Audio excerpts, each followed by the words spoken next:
Énigme et aventure, ce soir, si vous le voulez bien, une pièce de Ernest William Hornung, beau-frère d'un monsieur que l'on connaît pas trop mal, monsieur Conan Doyle, et qui créa au début du siècle le premier prototype du gentleman cambrioleur, Raffles.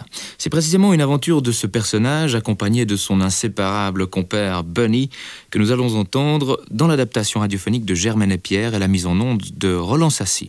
Raffles sera interprété par Richard Vachou et Bunny par Gérard Cara.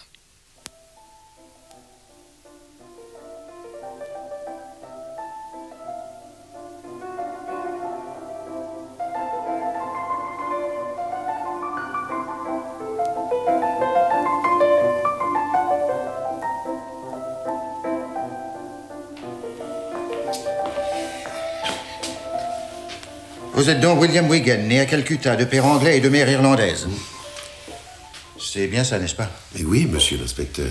Vous aviez 16 ans lorsque vos parents sont venus se fixer à Londres. Vous faites vos études supérieures à Cambridge, des études brillantes. Et pourquoi, celle-ci terminée, avez-vous quitté le continent? Mes parents sont morts au cours d'un accident de chemin de fer. Je voulais voyager, connaître des pays nouveaux. Oui, vous le pouviez. Vos parents vous avaient laissé en héritage une confortable fortune, ainsi que d'importants biens immobiliers. C'est vrai, monsieur l'inspecteur. Que vous vous êtes empressé de dilapider. Oh, dilapider est un bien grand mot. J'ai joué et j'ai perdu. Tout perdu. Jusqu'au dernier sou.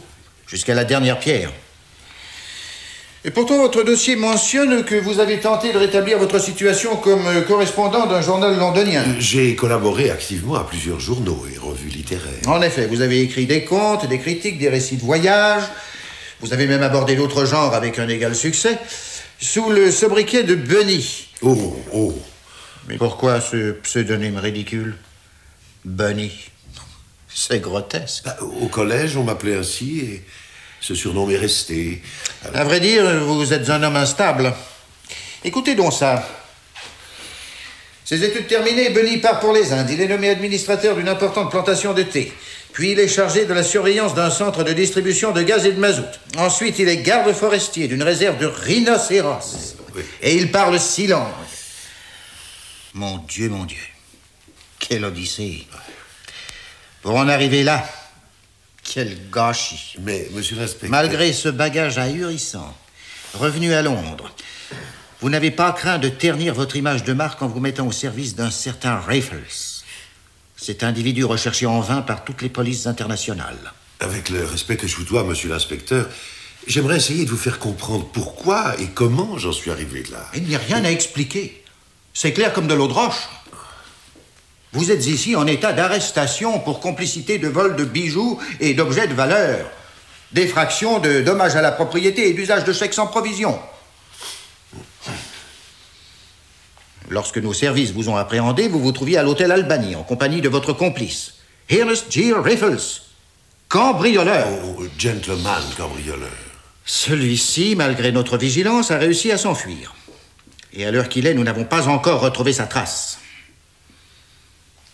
Il serait donc souhaitable, dans votre intérêt et celui de l'instruction, que vous nous donniez quelques précisions sur vos cogitations clandestines de l'hôtel Albany. Mais certainement, monsieur l'inspecteur. Je ne demande que cela. Voilà. Alors, il faut que je vous dise que lorsque je retournais à l'hôtel Albany, après avoir tout perdu au jeu cette nuit-là, je me trouvais dans l'état d'esprit d'un homme qui tente un recours désespéré. Et que, une fois là-bas, j'ai pensé qu'il fallait quand même que je réussisse mon coup et que je monte l'argent.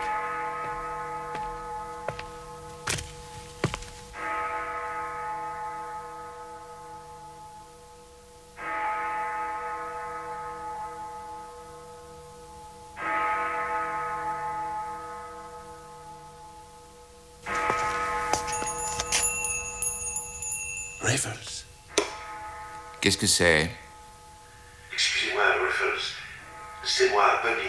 Vous avez oublié quelque chose? Non, mais il faut que je vous parle. À 16 heures? Ça ne peut pas attendre? Non, Raffles, je vous assure, c'est très important. S'il en est ainsi, je viens vous ouvrir.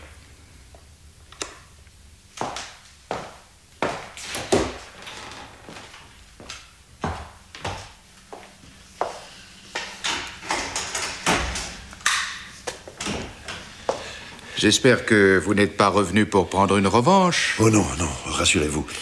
C'est autre chose et... Il me serait difficile de vous la donner puisque je suis seul. Nos partenaires sont partis et... Je comprends, Raffles, que vous soyez surpris de mon retour dans ces conditions et à cette heure. Je vous connais à peine et jamais je ne suis venu dans votre appartement avant cette nuit. Vous étiez notre fag au collège et à ce titre, il est concevable que je me sois souvenu de vous. Mais entrez donc. Pardon. Oui, j'étais votre fag. Autrement dit, votre souffre-douleur. Oh, un nouvel élève est toujours obligé d'obéir aux ordres et aux caprices des anciens. Ah, c'est vrai. Parfois même, nous exercions sur eux de véritables brimades. Ce n'est pas pour vous parler de cela que je suis revenu, Raffles. Voulez-vous m'écouter 10 minutes? Certainement, mon cher, même davantage, si vous le désirez. Prenez une cigarette. Non. Et asseyez-vous. Non, non, non, merci. Je ne veux pas fumer et je ne veux pas m'asseoir. D'ailleurs, quand vous m'aurez entendu, il est certain que vous ne m'y inviterez plus. Et pourquoi? Parce que vous me montrerez sans doute la porte. Et vous aurez raison. Au fait, je vous prie. Vous le savez, j'ai perdu tout à l'heure 200 livres sterling. Oui. Vous vous rappelez aussi que, n'ayant pas en poche l'argent nécessaire pour payer mes différences, j'ai signé un chèque à chacun de vous sur ce bureau même. Je me le rappelle. Eh bien, ces chèques ne valent même pas le papier sur lequel j'ai écrit mon nom. Je n'ai pas de crédit ouvert à la banque. Vous m'étonnez. Pourtant, si vous le dites, c'est sans doute vrai. J'ai dissipé tout ce que je possédais. On m'avait cependant affirmé que vous étiez riche. J'ai même entendu dire que vous aviez fait un bel héritage. Je l'ai dévoré jusqu'au dernier centime. On peut être plus stupide, n'est-ce pas? Je suppose que cela doit vous suffire. Pourquoi ne me chassez-vous pas? Votre famille ne pourrait rien faire pour vous? Oh, Dieu merci, je n'ai pas de famille. J'étais fils unique et j'ai hérité de tout ce qui pouvait me revenir. Ma seule consolation est que mes parents soient morts. Ils n'auront pas la honte d'apprendre ma conduite. Ah, calmez-vous, Benny. Et asseyez-vous. Autrefois, je me souviens qu'au collège, vous étiez rempli de connaissances littéraires. Par le temps qui court, la littérature est un grand honneur et nourrit aujourd'hui tous les imbéciles. Un imbécile n'arrivait pas à écrire suffisamment pour payer mes dettes. Mais vous avez bien quelque part un appartement. Oui, à Mount Street. Eh bien, le mobilier. Laissez-moi rire. Depuis des mois, il est en gage. Où allez-vous? Ça, c'est mon affaire. Je ne vous ennuierai pas davantage. Alors, comment pourrais-je vous aider? Je n'ai pas sollicité votre aide. Alors, pourquoi êtes-vous venu à moi? Pourquoi? Pourquoi? Oui, je me le demande. Voulez-vous me laisser passer? Pas avant que vous m'ayez dit où vous allez et ce que vous avez l'intention de faire. Vous ne le devinez pas? En aurez-vous le courage? Voyez, j'ai ce qu'il faut. Hmm. Et maintenant, laissez-moi passer si vous ne voulez pas que je me tue ici même. Voyez-vous ça? Oh, oh. Pas mal comme mise en scène. Vous avez manqué votre vocation, Benny. Shakespeare assouvirait vos fantasmes. Ah, cela vous aurait donc amusé de me voir me tuer? Oh, pas tout à fait. Mais à vrai dire, j'ai pensé un moment que vous alliez le faire. Et de ma vie, je n'ai été aussi charmé. Non, je ne vous aurais pas cru autant de ressort, Benny. Mais que le diable m'emporte si maintenant je vous laisse partir. Cependant, vous feriez bien de ne pas recommencer le même jeu, car je ne m'arrêterai pas une seconde fois pour vous regarder. Allons, donnez-moi ce revolver. Voilà. Merci, mon ami. Vous voulez bien me venir en aide. Que Dieu vous bénisse. Quoique, sachant parfaitement que je n'avais aucun droit à votre assistance, j'espérais que vous me l'accorderiez. Qu'en souvenir du collège, qu'en souvenir du temps passé, vous consentiriez à me donner le moyen de courir encore une chance. Si vous m'aviez repoussé, j'étais décidé à me brûler la cervelle. Et je suis prêt encore à le faire si vous changez d'idée. Vous êtes un drôle de garçon, Benny. Vous avez tort de sauter si vite sur la conclusion. J'ai mes défauts, mais je ne reviens jamais sur ce que j'ai dit. Je déteste les paroles inutiles. Ah, asseyez-vous, mon cher ami. Et prenez une cigarette pour calmer vos nerfs. Mais pas de whisky, hein. Cela ne vous vaudrait rien. Ah, mais voici du café. que j'étais en train de préparer quand vous êtes arrivé. Et maintenant, Bunny, écoutez-moi. Vous parlez de courir une chance. Que voulez-vous dire? Une autre chance au baccarat? Non. Vous croyez que la chance tourne? Et si elle ne tournait pas, votre situation ne ferait qu'empirer, mon cher. Vous avez fait un plongeon suffisant. Oui ou non? Vous remettez-vous entre mes mains? C'est oui? C'est oui. Alors, vous ne vous suiciderez pas. Et je n'aurai pas à présenter votre chèque. Malheureusement, il y a les autres. Et ce qu'il y a encore de plus malheureux, c'est qu'en ce moment, Bunny, je suis aussi à sec que vous-même. Vous? Vous êtes à sec? Comment vous croire? Est-ce que j'ai refusé de vous croire, moi? Et n'avez-vous pas assez d'expérience pour savoir que ce n'est pas parce qu'on a un appartement comme celui-ci, parce qu'on fait partie d'un ou deux clubs, qu'on joue au cricket, qu'on a nécessairement compte ouvert à la banque? Je vous le répète, mon cher ami, qu'en ce moment, je suis aussi à sec que vous, et que vous ne l'avez jamais été, et que pour vivre, je possède en tout et pour tout mon intelligence, rien de plus. Il m'était aussi indispensable qu'à vous-même de gagner quelque argent ce soir. Nous sommes sur le même navire, Bunny, et nous ferons bien de ramer de concert. Je ferai tout au monde pour vous, Raffles, si vous pouvez me sauver. Quand je suis entré ici, j'étais au désespoir et je suis maintenant prêt à tout. Peu importe ce que je devrais faire, pourvu que je sorte sans scandale de cette impasse. Ah, pour l'instant, je veux bien vous croire sincère, mais le serez-vous toujours autant? Ah, c'est ce que nous verrons. Quoi qu'il en soit, je vous sais capable de fidélité. Au collège, vous m'avez rendu un fameux service. Vous ne vous en souvenez peut-être pas, mais moi, oui. Et voici qu'aujourd'hui, j'ai l'occasion de vous en rendre un meilleur. Alors laissez-moi le temps de réfléchir.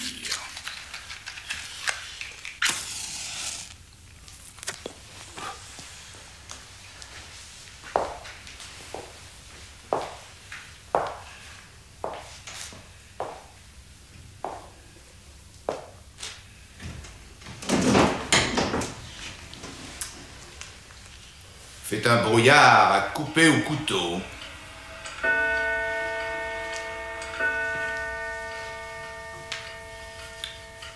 Oui, un fameux service que vous m'avez rendu. Vous n'étiez qu'un gamin et vous vous êtes conduit en homme. Vous n'avez pas flanché, vous n'avez posé aucune question. Êtes-vous encore le même? Ça, je l'ignore. J'ai tellement gâché ma situation que j'ai aussi peu de confiance en moi que les autres peuvent en avoir. Cependant, je n'ai jamais repoussé un ami, je peux le dire. C'est vrai. Vous êtes bien tel que je vous ai connu. On ne change pas, voyez-vous, Bunny. On ne fait que se développer.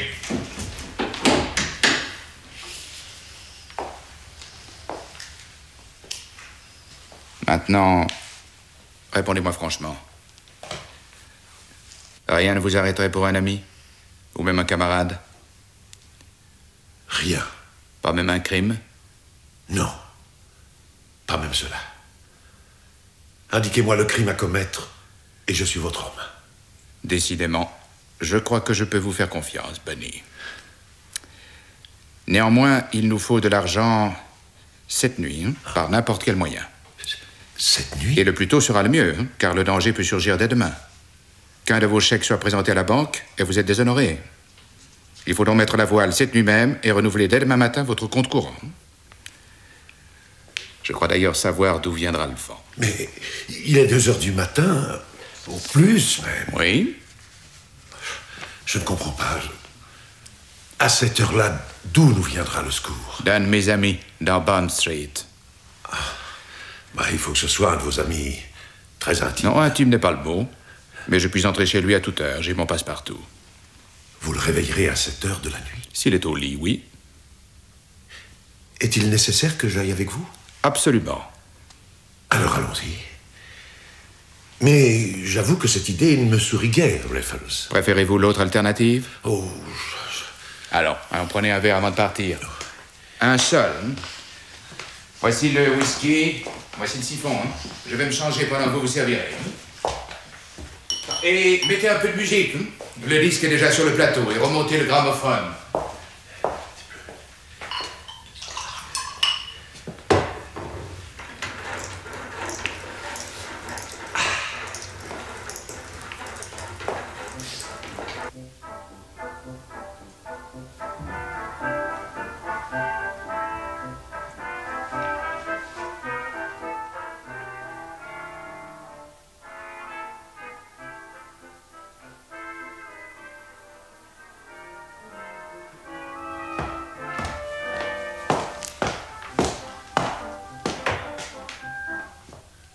Et voilà. Je suis à vous, mon cher Bunny. Je vous sers un whisky. Quand nous reviendrons, le travail d'abord, le plaisir après. Et voyons, quel jour sommes-nous? Le 15 mars. Les Ides de mars. Les Ides de mars, rappelez-vous. Bunny, vous ne les oublierez pas, n'est-ce pas?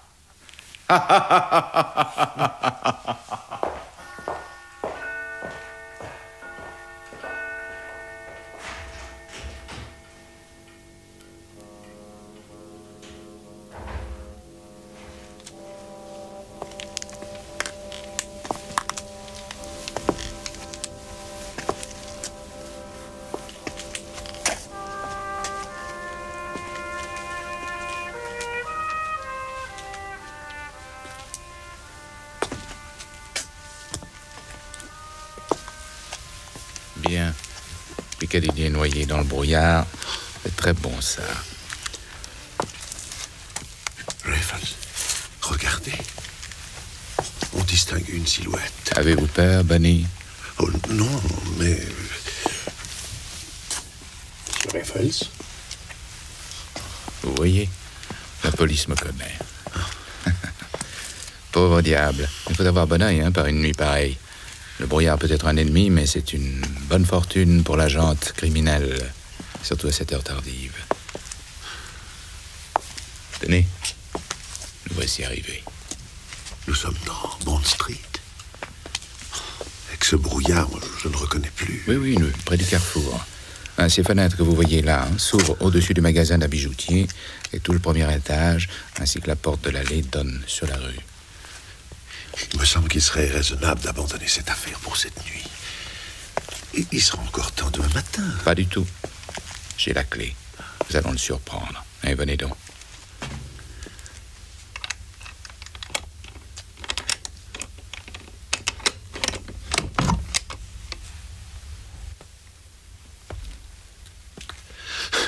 Qu'est-ce que c'est? Chut. C'est peut-être mon ami. C'est un véritable oiseau de nuit et pas un mot banni. Nous allons lui faire une peur bleue. Ce n'était que le veilleur de nuit.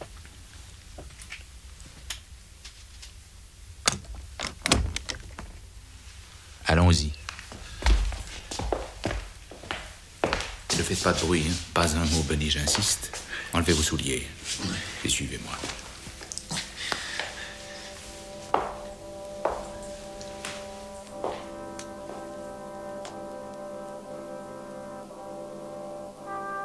Et vous l'avez suivi sans autre? Vous lui avez obéi sans lui poser de questions? Oui. Je comprends que ça vous étonne parce que vous ne le connaissez pas. Vous ne connaissez pas la puissance de Raffles. Il sait à la fois commander et convaincre. Il possède une telle force qu'on ne pose pas de questions. On obéit. Tout de même. C'était une façon bien étrange de pénétrer chez un ami pour lui demander de l'argent. Au milieu de la nuit? J'y ai pensé. Mais j'en ai déduit que Raffles devait être dans des termes d'intimité exceptionnels. Ou qu'ils avaient l'habitude de se faire l'un à l'autre de semblables plaisanteries. Et pourtant, plus nous allions, plus une étrange sensation s'emparait de moi. Et ce malaise ne faisait que s'accroître à chaque marche que nous montions. Quel était l'ermite que nous allions effrayer dans sa cellule?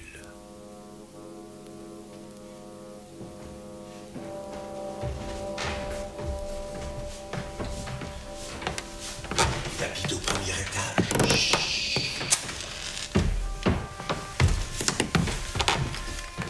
Et où me conduisez-vous? Cette maison est inoccupée. Et taisez-vous. Attendez. Passez-moi la lampe à huile accrochée au-dessus de vous.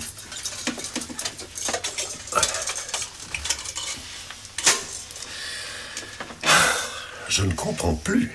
Expliquez-moi, Raffles. C'est une mystification. C'en est une, en effet.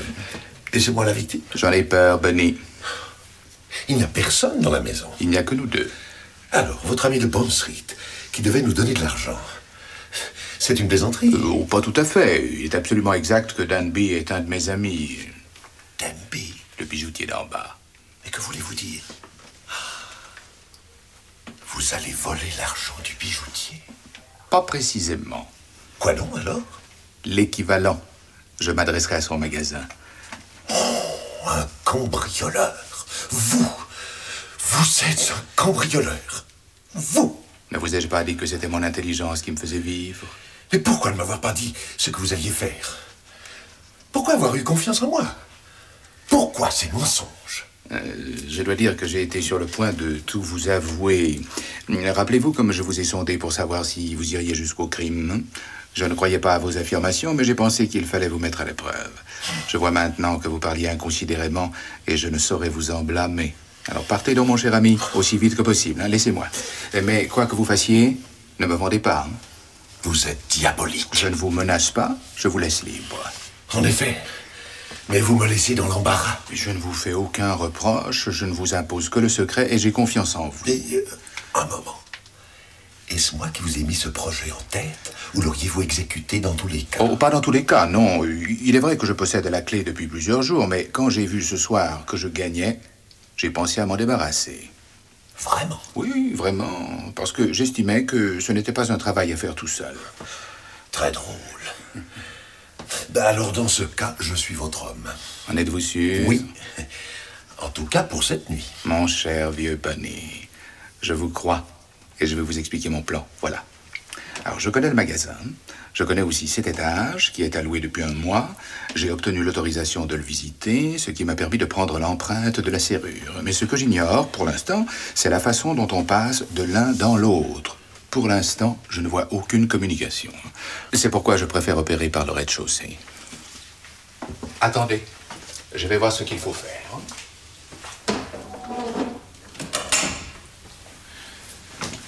Ce serait notre meilleure chance, mais il fait trop nuit. On ne peut rien distinguer, il ne faut pas qu'on aperçoive notre lumière du dehors. Donc descendons au rez-de-chaussée et surtout évitez de faire le moindre bruit. Écoutez, ce sont les mêmes pas que nous avons entendus tout à l'heure. C'est un policeman ou un veilleur que les bijoutiers entretiennent à frais communs. C'est de celui-ci qu'il faut se méfier, car il est payé justement pour empêcher ce que nous allons faire.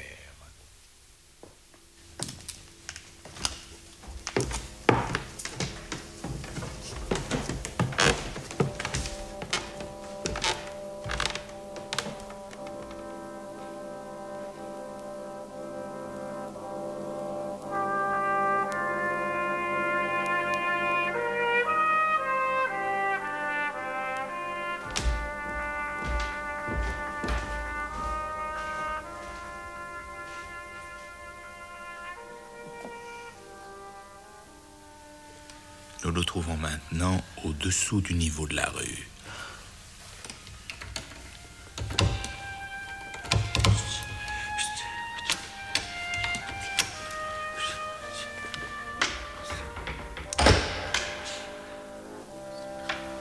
Incroyable.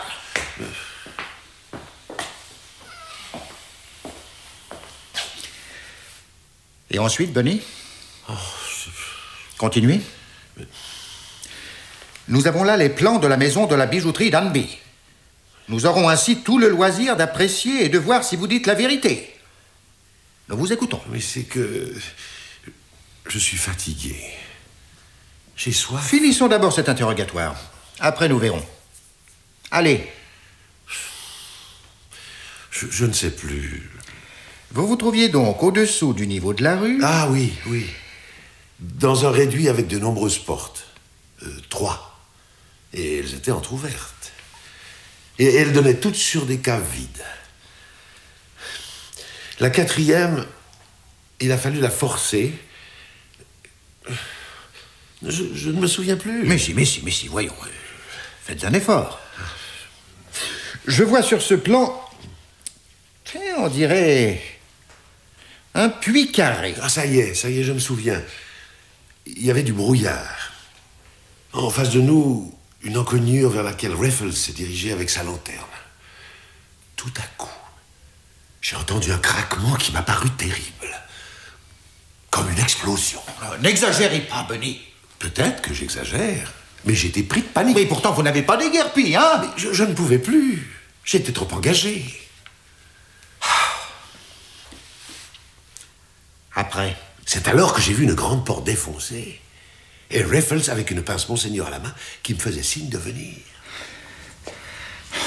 Et voilà. Porte numéro 1. Je ne sais pas combien nous en trouverons, mais j'en connais au moins 2.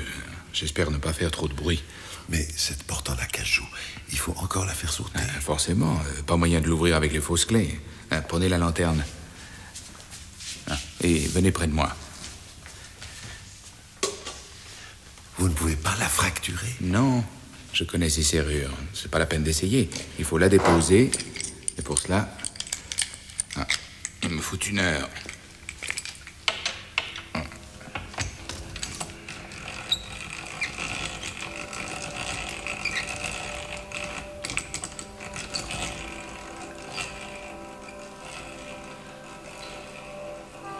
Il a mis 47 minutes exactement à ma montre. Jamais de ma vie je n'ai eu travaillé avec autant de soin, monsieur l'inspecteur. Modérez votre enthousiasme, Bunny. Vous rendez-vous compte que vous êtes le complice d'un criminel? Mais je ne pouvais pas m'en rendre compte. J'étais subjugué. Subjugué? Vraiment? En extase? Si je comprends bien, votre rôle consistait à l'admirer bouche bée. Non, mon rôle se bornait à tenir la lanterne d'une main et de l'autre une petite bouteille d'huile. Il avait dans un étui tous les outils nécessaires. Il avait des mèches emmanchées dans un tout petit vilebrequin en acier, capable de percer un trou d'1 centimètre de diamètre. Croyez-moi, monsieur l'inspecteur, c'était ahurissant. Et le soin qu'il apportait au moindre de ses mouvements. Et il s'arrêtait même au milieu de son travail pour huiler son outil pour éviter tout bruit. Et chaque fois, il recommençait pour percer un nouveau trou. Il en a percé 32 pour enlever la serrure. Le mec le plus ultra de la cambriole, quoi. Le nec plus ultra, monsieur l'inspecteur, c'est ça, oui. Exactement ça. Et ce n'est pas tout. Après avoir enlevé la serrure, on n'était pas au bout de nos peines. By job, c'est ce que je craignais. Qu'est-ce qu'il y a? Une grille en fer de l'autre côté. Oh. Comment va-t-on se tirer de là? En crochetant la serrure. Mais attention, il y en aura peut-être 2. Une en haut, une en bas. Il faudra faire de nouveaux trous. Cette porte ouvrant dedans, étant donné la façon dont elle est placée, ne s'ouvrira pas de plus de 10 cm. Alors? Écoutez, vous me fatiguez, Bunny, avec vos questions idiotes. Taisez-vous. Et regardez plutôt.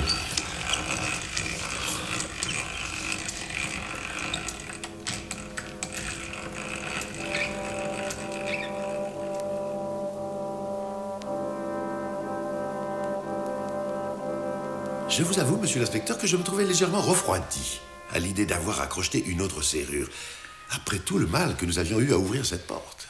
Mais l'appât du gain, cet argent que vous voliez, effacez en vous toute moralité. Vos beaux préjugés envolés. Votre ligne de conduite qui, jusqu'alors, était restée impeccable. Vos études d'ingénieur, votre haut niveau dans la société, effacés. Du vent. À vrai dire, monsieur l'inspecteur, je commençais inconsciemment à prendre goût à cette opération criminelle. Tout de même, vous l'avouez. Oui. Avec quel cynisme il reconnaît son crime. L'imprévu. Le danger me laissait une sorte de griserie. Tout sens moral, toute notion de l'abîme que je côtoyais s'annihilait. Je restais là, debout, tenant la lumière et la fiole d'huile, suivant avec un intérêt passionné le travail de Raffles. Mais si vous aviez été là, monsieur l'inspecteur, si vous aviez vu Raffles à genoux, ses cheveux noirs en désordre, calme, avec aux lèvres son éternel sourire, mais vous n'auriez pu que l'admirer. Du beau travail, monsieur l'inspecteur, croyez-moi, du beau travail. Bunny, vous moquez-vous de moi? Ou alors vous perdez la raison? Ah non, je ne suis pas fou, monsieur l'inspecteur. Bien sûr, cela peut paraître incroyable ce que je vous dis là, mais c'est la vérité. Enfin, poursuivez. Vous faisiez donc des trous et encore des trous. C'était palpitant. J'entendais les battements de mon cœur, le tic-tac de ma montre et le grincement continu de la fausse clé. Tout à coup, la porte d'acajou et la porte de fer s'ouvrirent. Raffles s'est alors assis sur une table de bureau en s'épongeant le visage. Nous nous trouvions là, vous voyez, Voyez-vous, inspecteur, là, sur votre plan, hein, nous nous trouvions là, dans cette antichambre qui précède le magasin, mais protégée par un rideau de fer. Oh, la vue de ce rideau de fer me désespéra. Mais pas lui. Pas Raffles. Sans un mot, il a suspendu son pardessus et son chapeau à un porte-manteau, examiné le rideau avec sa lanterne. Ce n'est rien, Bunny. Nous en aurons raison en un tour de main. Mais ce n'est pas possible. Nous n'en sortirons pas. Ne vous affolez pas. Voyez-vous, mon ami, le point faible de ces rideaux de fer, c'est qu'on peut facilement faire levier par-dessous. Mais cela occasionne du bruit et pour cette opération, vous me serez d'une grande utilité. Bunny, vous allez monter au premier étage et vous frapperez une fois du pied quand la rue sera déserte. Allez, je vais vous montrer le chemin.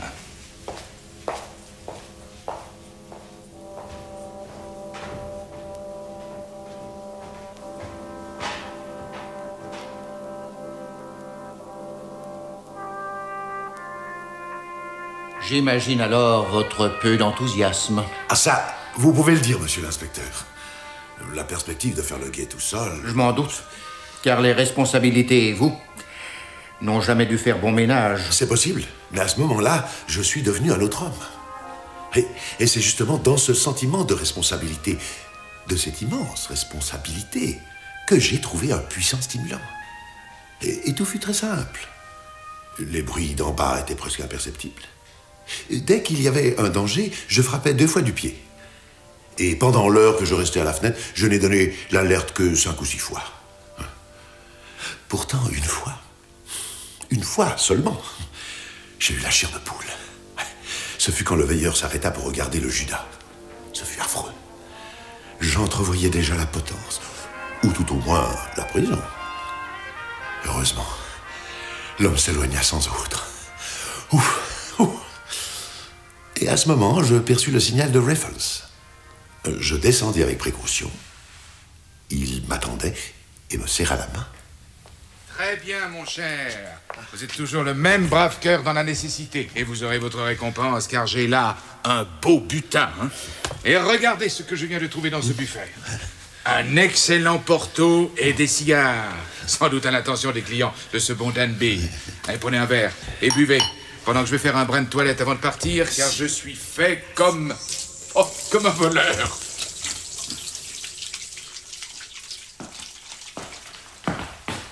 Oh, belle opération. Vous n'avez rien oublié. L'argent liquide, tous les objets de valeur qui se trouvaient dans une vitrine. Je vous ferai remarquer, monsieur l'inspecteur, que nous n'avons pas touché à l'argenterie. Bon, cela va de soi. Trop encombrant. Et surtout trop lourd. Mais je vous l'accorde. Du travail propre. Ah. À part une série de portes fracturées. Nous avons trouvé sur place une bouteille de Porto. Vide. Une boîte de cigares, avec laquelle on avait pris quelques libertés. Une serviette très sale près du lavabo, ça et là des allumettes brûlées. Et des marques de doigts sur la poussière de la rampe. Non, mais à part cela, aucune trace de votre visite. Ah, vous le reconnaissez, monsieur l'inspecteur, du travail propre. Et une belle opération, comme vous le disiez tout à l'heure. En effet, une fructueuse opération. Mais tout cela ne m'explique toujours pas votre comportement. Que s'est-il passé pour que vous en arriviez là? Je ne saisis pas, monsieur l'inspecteur. Ne faites pas l'imbécile. Si je vous interroge en ce moment, c'est pour des raisons très graves. Quel démon vous a poussé? Quel démon vous a conduit où vous vous trouvez en ce moment? C'était un risque à courir, monsieur l'inspecteur. Prenez garde. Votre insolence ne jouera pas en votre faveur. Mais laissons cela. Ainsi, vous êtes rentré sans incident jusqu'à l'hôtel Albany. Oui, à l'aurore, comme si nous revenions d'une soirée. Le feu était encore allumé. Heureusement, car nous étions glacés. Et vous étiez assez maître de vous pour savourer ce moment de détente au coin du feu. Oh. Le fait de savoir que vous étiez devenu le complice de cet homme dangereux ne vous tourmentait pas. Pour vous, tout était parfait, comme dans le meilleur des mondes. Je me trouvais dans un état euphorique. Je le surveillais tandis qu'il vidait ses poches. Et paradoxalement, mon sang se glaçait dans mon cœur. Mon cerveau éclatait. Car j'avais eu de l'affection pour cet homme, je l'avais admiré. Et subitement, cette affection et cette admiration se sont changées en mépris et en dégoût. J'espérais sentir un changement en moi. Mais non, j'attendis en vain. Je le regardais vider ses poches. La table était couverte de trésors, de bagues, des diamants, des bracelets, des aigrets, des colliers, des perles, des rubis, des améthystes, des saphirs, et toujours des diamants partout, brillants comme des lumières qui m'éblouissaient, qui m'aveuglaient. Je ne pouvais y croire. Non, je ne pourrai jamais oublier. Enfin, il sortit encore de ses poches non pas un bijou, mais mon propre revolver. Je vois encore Raffles me regarder dans les yeux. Je le vois encore enlever les cartouches avec un sourire calme et cynique avant de me rendre cette arme. Vous pouvez ne pas me croire, Bunny, mais c'est la première fois que je porte avec moi une arme chargée. Je crois que cela donne confiance en soi-même. Et cependant, ce serait gênant si les choses tournaient mal. Car on serait tenté de s'en servir et ce ne serait pas de jeu. J'ai souvent pensé que l'assassin qui vient de faire un coup doit, avant d'être pris, éprouver de fortes émotions. Pour ne pas se taire lamentable, mon cher ami, je n'ai jamais éprouvé ces émotions-là. Et je suppose que je ne les ressentirai jamais. Vous aviez déjà commis des fautes semblables auparavant? Auparavant? Ah, mon cher Bunny, vous m'insultez. Est-ce que cela ressemblait à un coup d'essai? Oh, excusez-moi, mais je ne suis pas expert en la matière. Bien sûr que oui, j'avais déjà pratiqué. Souvent? Pas assez souvent pour que cela ait perdu de son charme, en tout cas. Et à proprement parler, je n'ai encore jamais fait un grand coup. Et quand j'en aurai fait un, j'abandonnerai la partie. Mais j'aimerais savoir comment vous avez commencé. Oh, c'est une longue histoire. Trop longue histoire pour que je vous la raconte maintenant. En tout cas, je me trouvais dans une impasse analogue à celle où vous vous trouviez ce soir. Et je n'avais aucun autre moyen d'en sortir. C'était la première fois. J'espérais que ce serait la dernière. Mais j'avais goûté à la coupe et c'en était fait. Pourquoi travailler puisque je pouvais voler? Pourquoi m'astreindre à la vie régulière quand le besoin d'aventure, de danger et la possibilité d'une existence large brillaient à mes yeux? Oui, mais vous-même, vous deviez ressentir que c'était mal. Ah, bien sûr! Mais nous ne sommes pas tous des moralistes et la répartition de la richesse est si mal faite. Cette vie, mon cher Bunny, vous plairait-elle autant qu'à moi? Oh non, certainement pas. Non, ce n'est pas la vie qu'il me faut. Une fois, c'est déjà trop. Vous ne voudriez pas me donner un coup de main une autre fois? Ne me le demandez pas, Raffles. Ne me le demandez pas, pour l'amour de Dieu. Pourtant, vous m'aviez affirmé que vous feriez n'importe quoi pour moi. Vous m'aviez même invité à me désigner le crime. Rassurez-vous, je sentais bien que vous me le disiez du bout des lèvres. Pourtant, vous ne m'avez pas lâché cette nuit. Par Dieu, j'ai le droit d'être satisfait. Je devrais donc en rester là. Et pourtant, vous êtes l'homme qu'il me faut, Bunny. Celui qui m'est nécessaire. Oh, je ne vois pas en quoi, mon cher Raffles. Enfin, nous nous en sommes tirés cette nuit sans une égratignure, sans un accroc. Peut-être, mais... Vous voyez bien que ce n'est pas si terrible que ça. Et tant que nous travaillerons ensemble, il en sera toujours ainsi, n'est-ce pas? Vraiment, je ne sais que vous dire. Vous ne voulez pas, Très bien, mon ami. Vous êtes dans le vrai et c'est moi qui ai tous les torts. Je ne vous adresserai plus pareille demande. Allez, partez si vous le voulez et revenez vers midi pour toucher votre argent. Nous n'avions pas fait de pacte ensemble, mais bien entendu, je vous tirerai de votre mauvais pas. Surtout après la manière dont vous m'avez aidé cette nuit.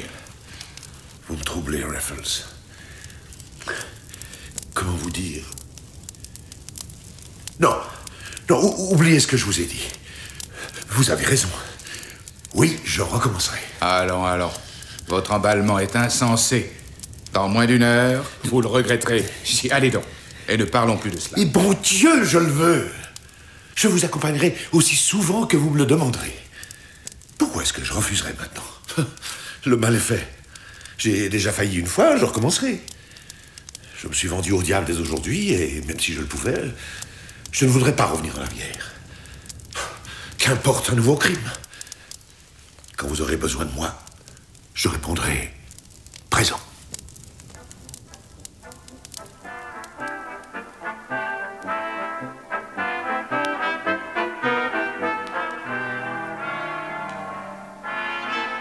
Et c'est ce que vous avez fait, Bunny. Vous n'avez pas manqué à votre parole. N'avez-vous rien à ajouter? Je vous ai tout dit, monsieur l'inspecteur.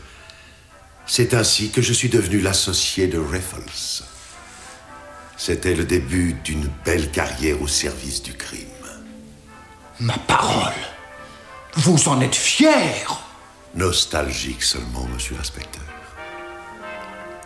Nostalgique.